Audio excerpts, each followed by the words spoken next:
As politician. All right, Tickety-Boo News.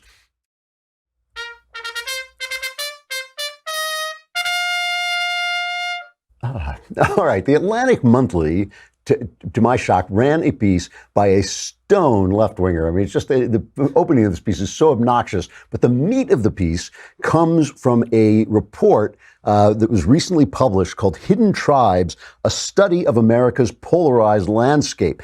And the study was written by More in Common, an organization that was founded in memory of Jo Cox, the British MP who was murdered in the run-up to the Brexit referendum. She was a, pardon me, a Labour politician who was murdered by a far-right lunatic.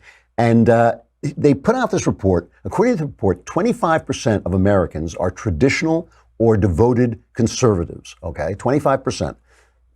8% of Americans are progressive activists, and they are absolutely outside of the mainstream, okay?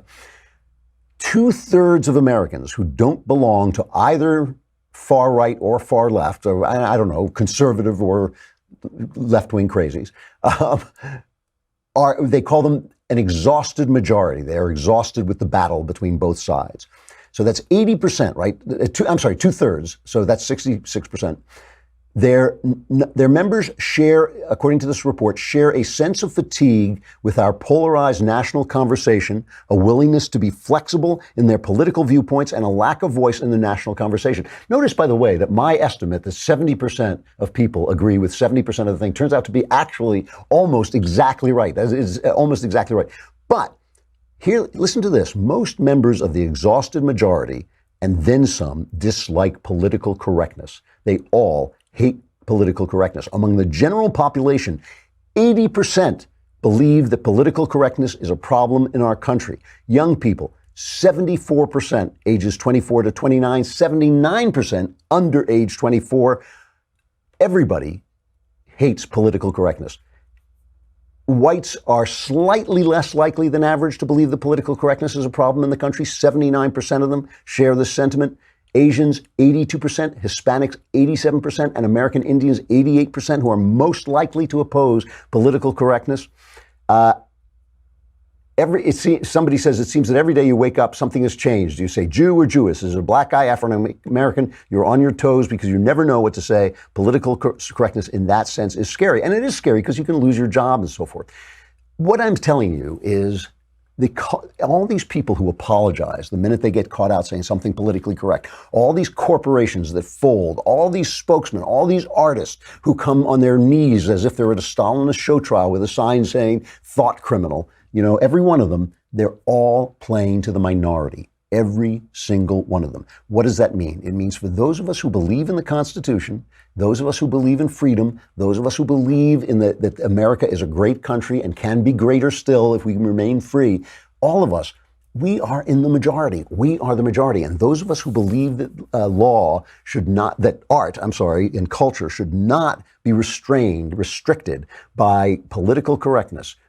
You know, there was an article in the Times about this, the guy saying that he's getting attacked for disliking something that was done by a black guy because it was done by a black guy.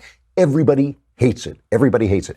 This is one more reason why you should celebrate this Klavan full weekend by going to the Gosnell movie tomorrow, by listening or watching Another Kingdom, and even subscribing so you can see all of Another Kingdom. But if you don't subscribe, you can catch it. You can listen to it tomorrow, Friday. First 2 episodes of season 2 and all the episodes of season 1 are up there for you if you want to catch up. And of course, get the Best Mysteries of 2018, Best American Mystery Stories of 2018, which includes my story, All Our Yesterdays. All of that stuff you can do to celebrate non-politically correct right-wing culture, namely me, because non-politically correct right-wing culture is me, backed by Jeremy Boring, God King of the Daily Wire. So it's going to be a great weekend. And plus, I'll be here tomorrow. I will be here tomorrow to make up for the fact I was traveling on Wednesday with the mailbag. So get your questions in if you're a subscriber. Hit dailywire.com, hit the podcast button, hit Andrew Klavan Podcast, get to that mailbag. All your problems will be solved for just a lousy $10 a month. What a great deal. I'm Andrew Klavan. This is The Andrew Klavan Show. We will see you again tomorrow.